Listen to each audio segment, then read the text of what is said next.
Gracias, Jenny, por el pase. Buenas noches, Ricardo. ¿Cómo estás, Maite? Muy buenas noches. Bueno, estamos hoy día con un programa interesante. Vamos a hablar acerca de los últimos cambios en el Ministerio Público. Y bueno, tenemos ya nuevo fiscal. Sí, pero además también conoceremos sobre cómo esto involucra a presuntos casos de corrupción y la óptica que se tiene también con especialistas sobre este duro flagelo de la sociedad peruana. Así es, y va a estar con nosotros el señor Eduardo Herrera, que es director ejecutivo del Consejo Privado Anticorrupción. Pero luego seguiremos hablando de corrupción desde otra voz y perspectiva y que nos diga qué pasa, por qué la gente ya toma en muchos casos la corrupción como algo casi natural. Natural, exactamente. Hemos normalizado la corrupción.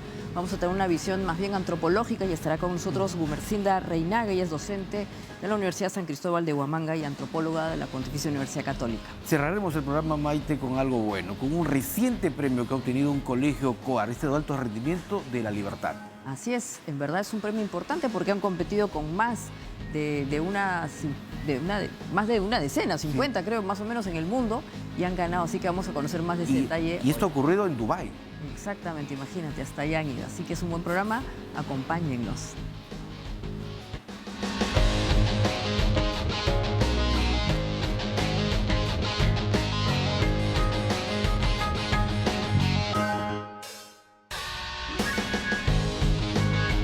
Estamos recuperando este espacio público que comprende los jirones Huánuco, Humboldt e Hipólito Unanue. Aproximadamente tenemos una fuerza policial acá de 485 efectivos y dicho número se mantendrá en los dameros A y B. Y asimismo se está haciendo un trabajo con la DINICRI para evitar las extorsiones y las lotizaciones. Los ambulantes les cobran cierto dinero por ocupar dicho espacio, eso no puede ser. Estamos mejor preparados que durante el fenómeno Yaku, y eso en general a nivel de todo el gobierno. Tenemos 12 veces más capacidad de evacuación de agua. En temas de limpieza de alcantarillas o despejamiento de alcantarillas, estamos 26 veces más preparados que con el Yaku. Existen otras quebradas y existen otras cuencas de los ríos que hace más de 15 a 20 años no se realiza el mantenimiento. Regreso al año 2017, no se ha llevado a cabo trabajos de limpieza y desformatación. Hacemos un llamado a nuestra población a la tranquilidad y a la confianza que el gobierno está llevando los trabajos que nunca antes ha hecho. Hay situaciones que no son deseadas, que nos causan a veces muchas sorpresas y mucha incomodidad, pero bueno, habrá que ver y analizar los fundamentos legales y tenemos que respetar las decisiones de los órganos jurisdiccionales frente a esta situación, ¿no?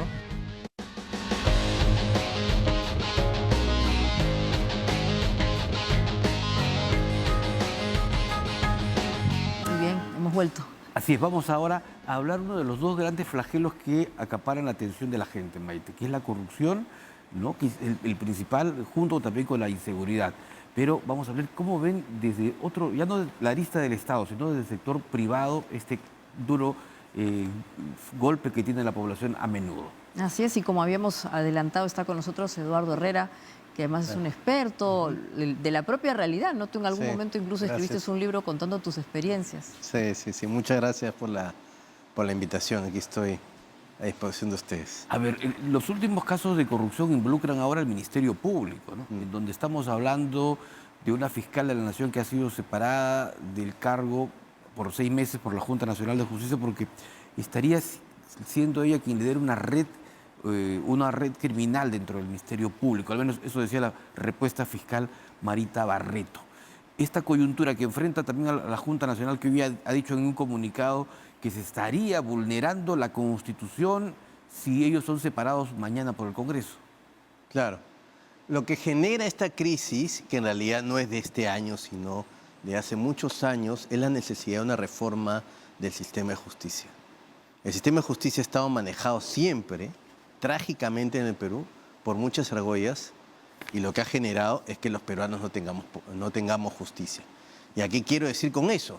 Que mientras existen estas pugnas de facciones, hay personas que no tienen justicia ni seguridad ciudadana, hay alcaldes que extorsionan empresarios, hay robos hay violencia contra la mujer y eso no ha cambiado desde que yo tengo uso de razón al menos. Lo que significa es que tenemos que elevar el nivel de la conversación, sacando esta conversación bipolar y hablando de decir cómo vamos a hacer una justicia objetiva para que se cumpla la ley siempre y para todos. Además, en un contexto complicado, Ricardo, porque la población siente que los dos principales poderes del Estado están en constante choque y conflicto, ¿no? El Ejecutivo y el Legislativo, el Congreso. Y digamos que el tercero, que tenía que estar imparcial en esta lucha, también está metido en la colada y obviamente pues ahora sí estamos como que en una situación muy compleja en donde la ciudadanía probablemente se pregunta entonces para qué sirven las instituciones y la famosa división de poderes. Claro. ¿Qué puede pasar ahora con el Ministerio Fiscal y algunos casos que están justamente involucrando a políticos? Puede pasar que se caigan, ¿no? Porque tomar un caso complejo no se puede hacer de la noche a la mañana.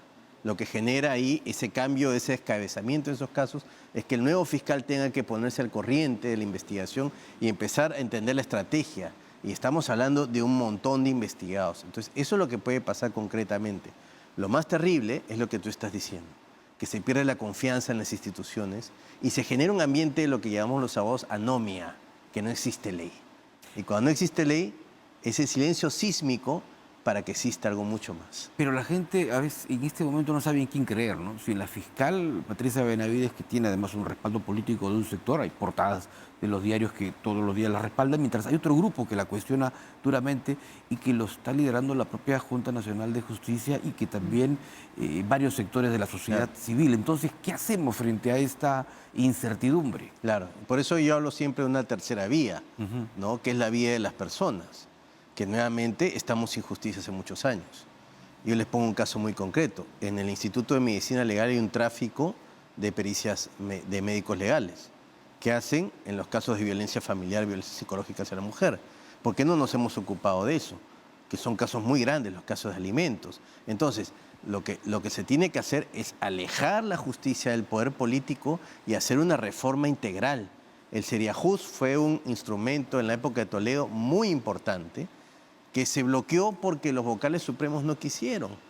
Y hemos entendido además que la justicia es el patio trasero del país. No estamos entendiendo que genera estabilidad jurídica una buena justicia, que genera menos inseguridad ciudadana, menos corrupción. Tenemos que ocuparnos de eso y ahí está el liderazgo que tiene que tomar alguna institución. Pero usted ha dicho algo importante, el Poder Judicial prácticamente está en un silencio, en un mutis impresionante, ¿no? Sí, sí. No han dicho esta boca es mía para nada. No, no. Tomando en cuenta que la Fiscalía y el Ministerio Público tienen que trabajar de la mano para lograr una justicia proba y eficaz y sobre todo célere. Es correcto. El Poder Judicial y el sistema de justicia lo único que hace es decir, nosotros somos autónomos, confundiendo autonomía con autarquía. Porque el hecho de que sean autónomos no quiere decir que sean un ente separado del Estado. Y nadie se atreve a tocarlos. Entonces, el Poder Judicial ahorita, mejor digo, no me meto porque ahorita se meten conmigo y mejor me quedo callado. Ese es el gran problema del país, la justicia. En su criterio, estos casos relevantes que involucran a políticos, ¿podrían tener algún tipo de demora? ¿O cómo se afectaría concretamente? Porque claro, hay un tiempo en que va a implicar que los nuevos fiscales conozcan el caso, pero eso no quiere decir que necesariamente no se va a hacer justicia. No. Sí. O sea, los tiempos en los procesos penales y en investigaciones son claves porque hay plazos. Entonces, por ejemplo, en el caso de la señora, la hermana de la fiscal Benavides, entró a una audiencia hace poco, le hemos visto un fiscal que no estaba preparado. Y dijo, no es mi investigación. Ahí se ve en tiempo real cómo se produce ese tipo de situaciones que generan que el caso se entorpezca. ¿Quién gana cuando la fiscalía no hace su labor? El imputado, el delincuente, que gana tiempo, que prescribe, que hace que las pruebas se desaparezcan, y etcétera, etcétera. Claro, y eso de que las pruebas se desaparecen, Ricardo, es tristísimo decirlo, pero es cierto.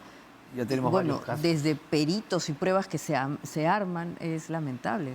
Es lamentable porque además no hay una correcta cadena de custodia, no hay una protección de los anonimatos de los testigos protegidos, colaboradores eficaces. El sistema de justicia no funciona, no da garantías y es un mercado persa concretamente. Entonces, la pregunta es, ¿qué hacemos? O sea, ¿cómo recuperar la confianza en nuestras autoridades judiciales? Es decir, en todo el sistema judicial. Ahí quien tiene que tomar el liderazgo es una institución. ¿no? Si la presidencia de la República no lo quiere hacer, el Congreso tampoco, la Defensoría tampoco. Por ejemplo, están los colegios profesionales. El Colegio de Abogados de Lima, que está de repente debajo de una alfombra, no dice nada. Es el llamado para decir, vamos a hacer algo con la justicia de este país. Pero el Colegio de Abogados de Lima prácticamente le ha dado su respaldo. Bueno. Hace la noche del viernes a la fiscal de la Nación. Sí, claro, se ha convertido pues en un local de alquiler de eventos, ¿no? En el que... ¿Alquiler de eventos? Sí, claro, eso es. ¿Así? Sí, donde se producen espectáculos a pedido de la persona que va. En eso se ha convertido el Colegio de Abogados. En un lugar de banquetes, de ceremonia, de puesta de medallitas, pero no ejerce influencia. Claro, con eso, señor Herrera, y eso nos contestará después del corte, quiere decir que también el oficio, los abogados se han convertido en una, vamos a usar el término de Milei, una casta que no está colaborando con su propia función. Es correcto. Vamos a profundizar después del corte en todo caso. Así es, volvemos. Así es, ya volvemos.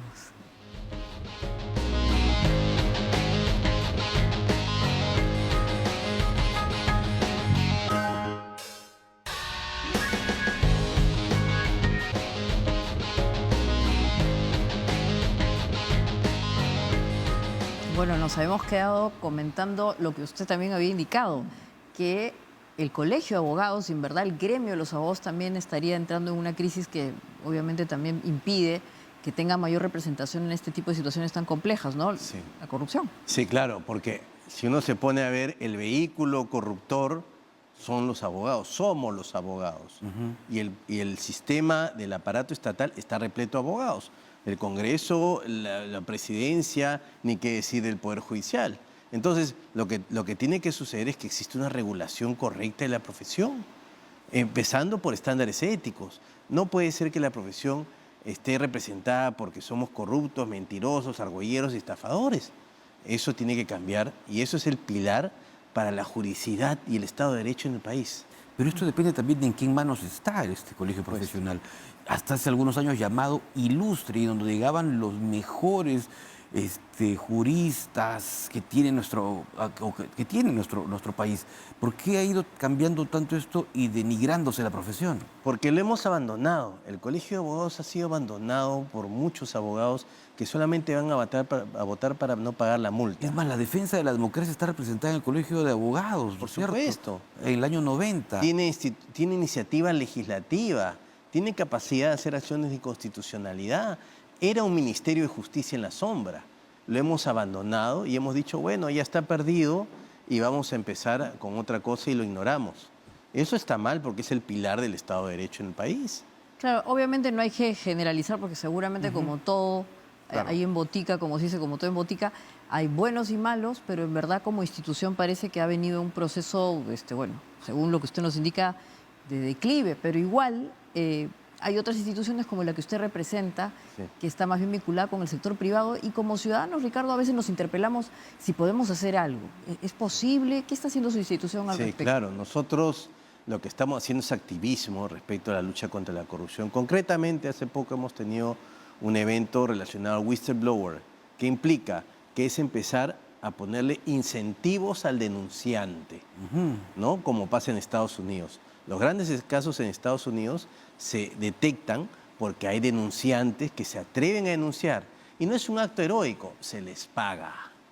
Se les da incentivos económicos de la plata que sale de la reparación civil que se le quita a los corruptos. Es una fórmula perfecta que lo que genera es incentivos para que la gente delate. Porque acá hay temor y no hay confianza. Entonces le generamos un incentivo y eso es lo que nosotros queremos impulsar. Una nueva mirada a la lucha contra la ¿Y ese incentivo vendría desde el Estado? Para Claro. La levantar? propia de la reparación, dice usted, Sí, ¿no? claro. Los casos Esto Pero no sucede en todo- Indecopi, Pero no por todos ejemplo. pagan reparación civil. No, pero no. Se puede hacer captación de patrimonios ilícitos afuera. Esto pasa en Indecopi con los carteles. Cuando alguien denuncia un cartel de mercado, el denunciante se lleva una parte de la multa. Y eso es una economía muy lógica. Eso tenemos que implantarlo acá al Perú. Estados Unidos es un caso de éxito. Eso tendría que pasar por el Congreso. Sí, claro. Bueno, igual, además, Ricardo, ahora tenemos estos aparatitos que son, en verdad, pues mecanismos de control tremendo, ¿no? Correcto. Dicho sea, habría que usarlos más para justamente llevar a cabo estos procesos que usted indica. Pero ¿qué otras cosas se están planteando desde el Consejo para justamente empoderar más a la ciudadanía, ya que hoy día, como hemos dicho, tal vez estamos en una situación de anomia. Sí, lo que queremos generar es efectivamente una cultura de cambio, ¿no? Esto se pasa, por ejemplo, lo que queremos hacer es empezar a empoderar a los empresarios a que denuncien cuando un mal funcionario les pide plata, ¿no? O los extorsiona en el caso de las municipalidades. Eso ocurre constantemente con los negocios portacalle. Le dice, oye, tú quieres trabajar acá, tienes que ponerme una canchita de fulbito. Entonces el empresario piensa que está haciendo un bien social, cuando lo que está haciendo es pagarle la hora al alcalde.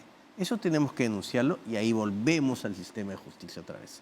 Entonces, ¿cómo generamos que esto sea un golpe virtuoso y no sea una denuncia que nunca acaba, que es la tragedia del país, ¿no? ¿Y este mecanismo que usted propone se ha probado ya en el Perú? Porque en los Estados Unidos seguramente es exitoso, porque en general ahí hay una cultura muy vinculada pues justamente a estos incentivos, ¿no? Sí. Desde el pago de indemnizaciones y en fin.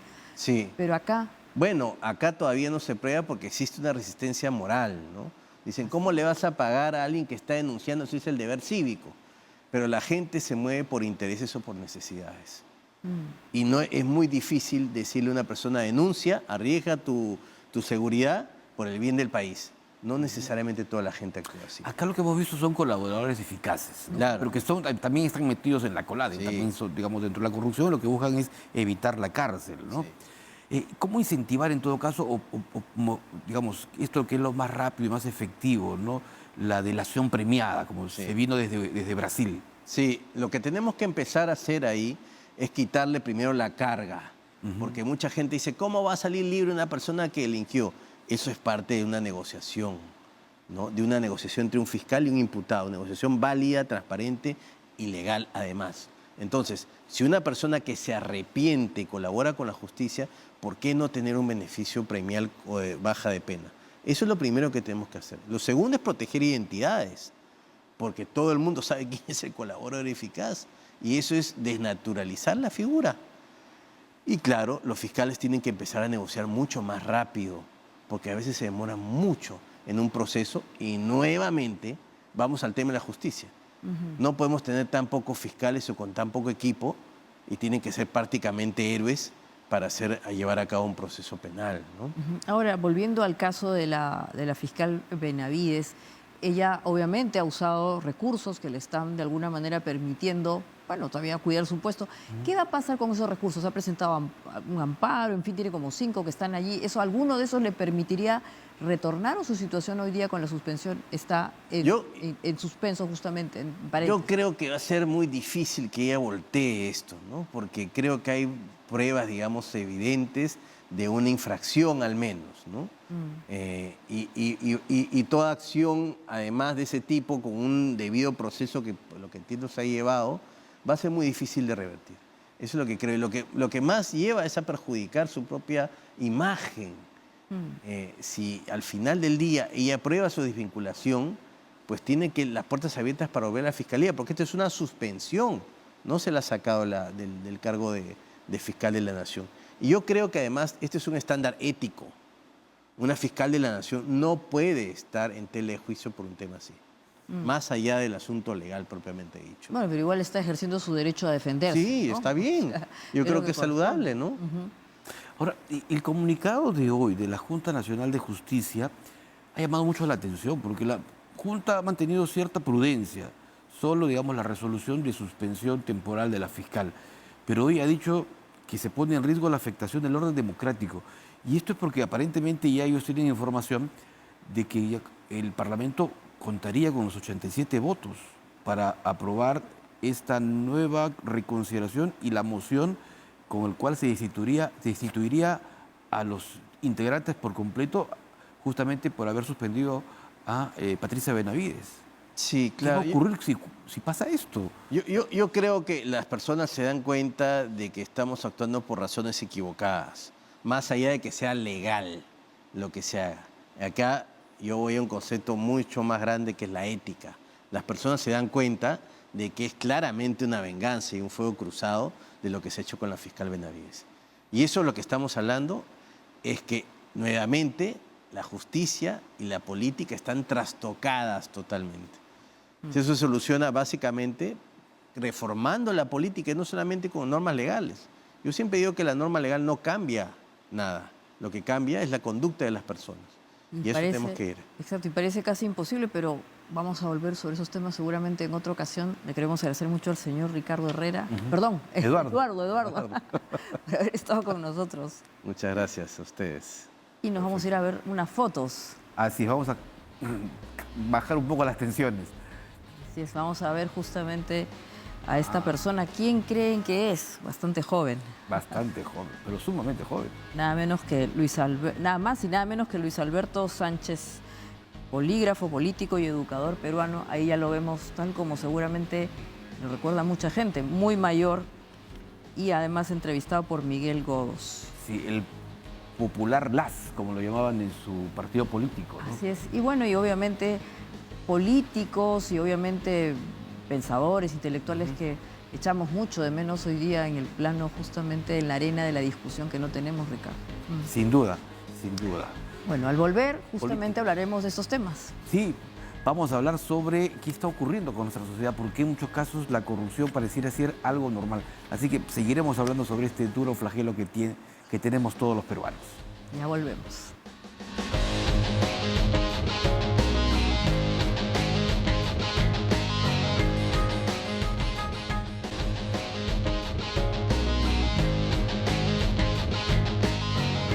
Hemos vuelto para hablar del mismo tema, la corrupción. Pero claro, de una mirada ya antropológica y social desde el interior del país. Exactamente, está con nosotros la docente de la Universidad San Cristóbal de Huamanga, justamente en Ayacucho, la señora Gumersinda Reinaga, para que nos ayude a entender, o más que entender, o en todo caso, saber, de verdad, ¿estamos ya normalizando la corrupción en el país, dado la crisis institucional tan severa que estamos viviendo? Buenas noches. Buenas noches, Maite. Buenas noches, Ricardo. ¿Cómo está? Buenas noches a todos los televidentes de Canal 7. Efectivamente, siendo la corrupción uno de los problemas más importantes, complejos y graves del país, se está normalizando. Y es una pena que ocurra eso porque, siendo un problema principal, está generando un círculo vicioso, porque esto provoca frenar el desarrollo, genera mayor pobreza, mayor exclusión, genera mayor inseguridad ciudadana, debilita ya la democracia que tenemos, la gobernabilidad, genera inestabilidad política, genera clientelismo. Entonces es un problema muy preocupante para la ciudadanía, para la población. Doctora Reinaga, entonces la pregunta es, ¿qué hacer? Porque si ya es casi normal, es casi, por ejemplo, comprar la cola, ir a algún lugar y dejar dinero a cambio de un beneficio, ¿cómo enfrentar esta situación? Habitualmente uno decía que la casa era fundamental para aprender, por ejemplo, justamente evitar la corrupción, pero cuando tenemos generalizado y cuando ya desde los más pequeños ven esto casi como normal, significa que hacia dónde caminamos. Bueno, creo que hay que atacar las raíces, las causas, la crisis de valores. Hay que atacar la falta de conciencia social, la impunidad en el tratamiento de los casos de corrupción, esta debilidad y poca eficacia que tiene la administración pública, el mal uso del poder público. Entonces, la lucha contra la corrupción debe ser una acción prioritaria del Estado, con una política clara, con celeridad y eficacia, porque, como decía, esto afecta al propio Estado. Pero a veces veo difícil esto porque los propios altos funcionarios están actualmente como presuntos implicados en la corrupción, y eso es muy preocupante. Y puede esto estar frenando la situación. Claro. Esto sería una cosa prioritaria, pero habría otros aspectos más que trabajar. Ahora, si me permites, Ricardo, es cierto también, hay que reconocerlo, docente, en fin, profesora Gumersinda Reinaga, que el problema de la corrupción no es solamente propio del Perú, es probablemente un flagelo latinoamericano, igual que de corrupción hay en México, en la Argentina, en fin, ahora hay una crisis complicada en la Argentina. Pero en el caso del Perú, ¿qué es lo que nos caracteriza en realidad? ¿La corrupción peruana es particularmente diferente de la corrupción en otros países? ¿Por qué hemos llegado a este punto? Bueno, creo que la corrupción no solo es peruana ni latinoamericana, incluso es mundial. Sin embargo, en el Perú estamos en una situación muy crítica que se está visibilizando muy fuertemente este problema. Entonces es una preocupación, está generando mucha desconfianza de la población en el poder ejecutivo, legislativo, en el poder judicial, en las principales instituciones. Entonces queda mucho por trabajar. Y en este sentido, por ejemplo, considero que debe irse desde las normas, revisar las normas, las sanciones ejemplares que se debe dar, pero fundamentalmente como las causas es la crisis de valores, creo que el trabajo debe radicar en la educación desde una formación ética, formación en valores, el respeto al bien común, ¿no? Incluso desde niveles iniciales, básicos, pero fundamentalmente creo que en la educación superior universitaria, porque además de profesionales debemos formar ciudadanos comprometidos con su comunidad y que ellos puedan cambiar la situación, ¿no? Entonces, eso es uno de los aspectos. Pero también hay que trabajar con la propia población, porque tenemos una ciudadanía débil. En otros países reaccionan más rápido que en el Perú. En el Perú hay mucho temor a denunciar. Es cierto que en los últimos fechas creo que ha aumentado la denunciabilidad, pero todavía es poco, es lenta, hay temor, ¿no?, a represalias. Las movilizaciones son reprimidas, son terruqueadas, por el caso, yo digo desde acá, que vivimos en Ayacucho, entonces la gente pues no se anima a denunciar. O sea, hay también esta falta de interés de la gente, de este casi convivir diario con la corrupción como algo normal, porque además no encuentra, según lo que usted dice, no encuentra casos que se hayan aplicado sanciones, ¿no? Sanciones severas, sanciones drásticas, y que representen justamente que se vea que haya una lucha contra la injusticia, contra la corrupción. Exacto, pues eso es por un lado, pero por otro lado hay que trabajar en recuperar valores, la ética, la educación cívica, ciudadana, hay que empoderar a la población, hay que sensibilizar para frenar la corrupción, porque hay un corrupto, porque hay alguien que lo permite. Entonces la gente primero tiene que aprender a poner coto, a decir no.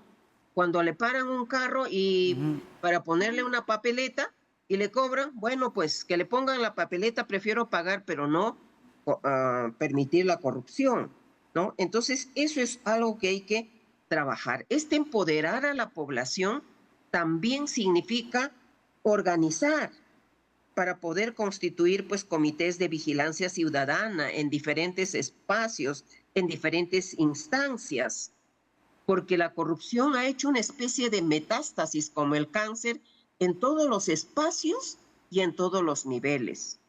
Entonces, queda por trabajar con ellos, ¿no? Y la otra cosa, creo que hay que hacer incentivos a denunciar la corrupción, desarrollar mecanismos más sencillos a todos los actos de corrupción, dar facilidades, no sé, y cómo estimular, motivar a que la gente pueda hacer eso. Yo sé que la gente está indignada, pero tiene mucho temor, porque también la corrupción tiene atrás de ello muchas represalias. Entonces, eso tiene que verse.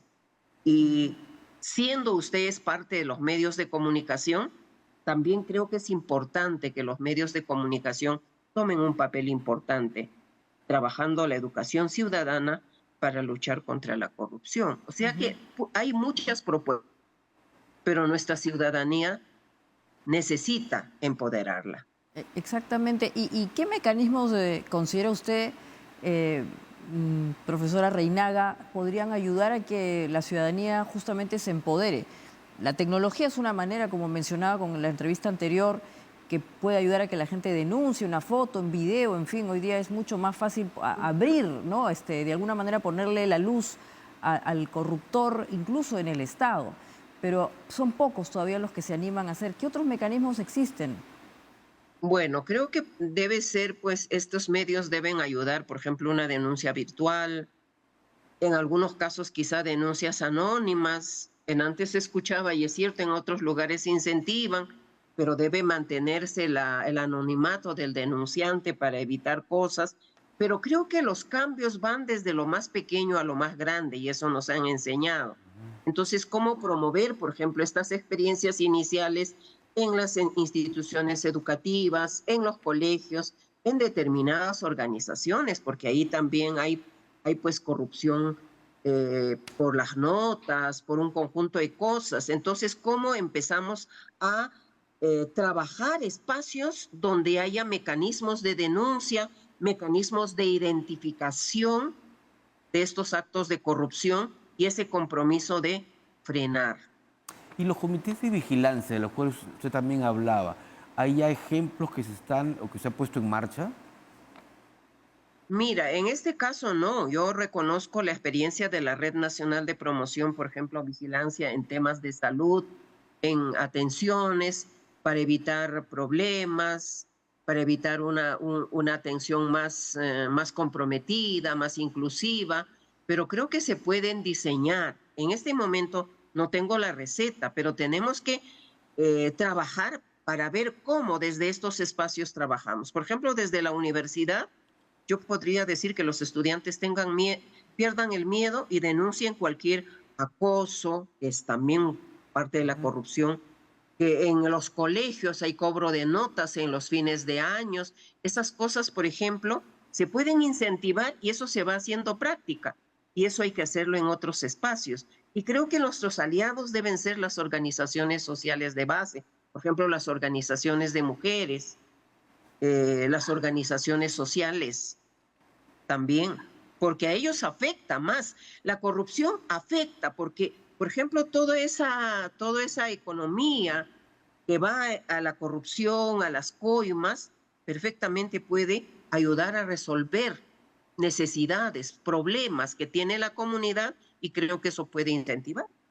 Ahora, obviamente, no todo está, digamos, perdido. Existen instituciones, Ricardo, como la Contraloría, por ejemplo, que ha tenido últimamente, a propósito justamente de una crisis que también sufrió. Recordamos que su anterior, Contralor fue destituido, en fin, se hicieron una serie de cambios vinculados a estar en la etapa preventiva, ¿no? A veces es mejor prevenir que lamentar, y obviamente eso implica también involucrar más a la ciudadanía.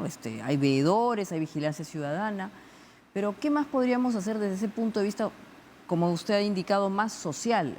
Por ejemplo, en la provincia, en Ayacucho, ¿las universidades se involucran en estos temas o lo ven todavía muy académicamente?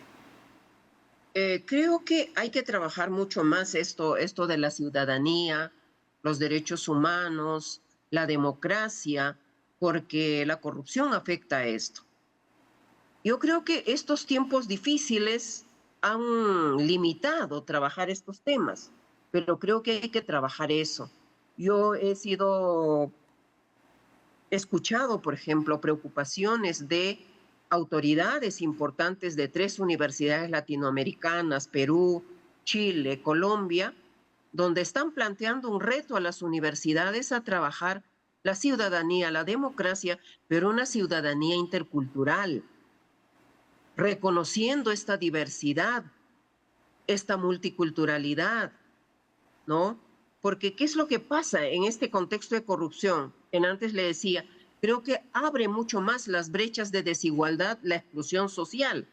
Pero entonces incluyamos a los que están excluidos, a los que sufren más los efectos de la corrupción, para que puedan contribuir en la lucha. Y creo que eso pasa por el empoderamiento, y no es un trabajo sencillo, pero no imposible. Pero eso pasa por comprometer a las autoridades, voluntad política, cambiar un poco el chip a los docentes, motivar a los estudiantes, porque ellos van a ser las futuras autoridades, futuros líderes que pueden contribuir en esto, ¿no? Y vuelvo a decir, la universidad no solo debe formar a profesionales competentes en su rama, sino ciudadanos comprometidos con su comunidad, con su sociedad, con responsabilidad social, que pueda ayudar en esta lucha. Esto podría ser bajo una suerte de códigos de ética, ¿no? Que tenga cada universidad, incluso cada colegio, ¿no?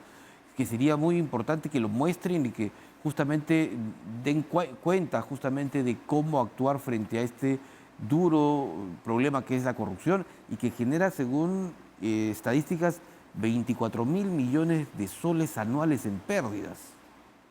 Exacto.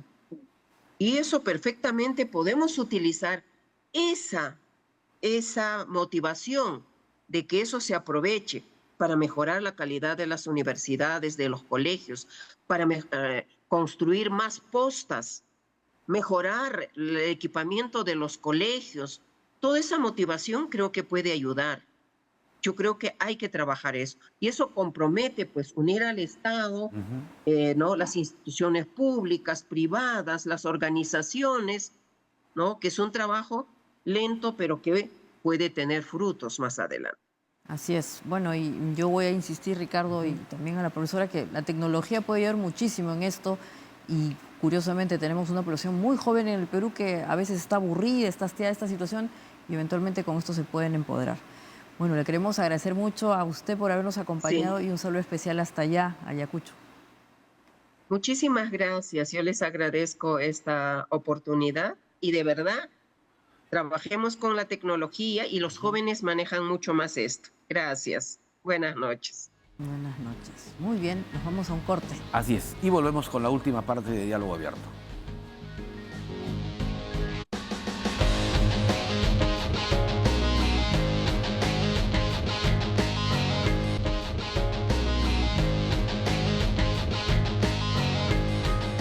Muy bien, Ricardo.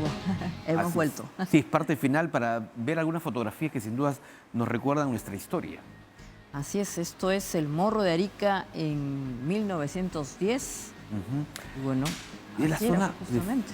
Zona de frontera, ¿no? Donde ahora están casi los pasos fronterizos de Santa Rosa por el lado peruano, es decir, en Tacna, y desde Chacayuta, que es Arica.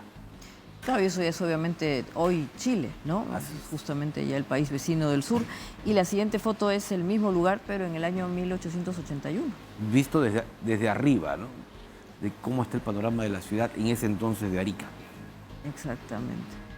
Evidentemente, ahí ya habíamos perdido la guerra, ¿no? Así es, en 1879. Exactamente. Bueno, y con estas imágenes del pasado, que siempre son interesantes observar, porque nos permiten ver las cosas en perspectiva, en cuánto hemos cambiado, al menos físicamente, infraestructura, pero lo que tenemos que hacer es cambiar justamente los temas valorativos. Así es. Nos vamos, termina esta edición de Diálogo Abierto. Nos vemos mañana. Como siempre, compartan este contenido en YouTube y si les ha gustado, le dan un like. Hasta mañana. Hasta mañana.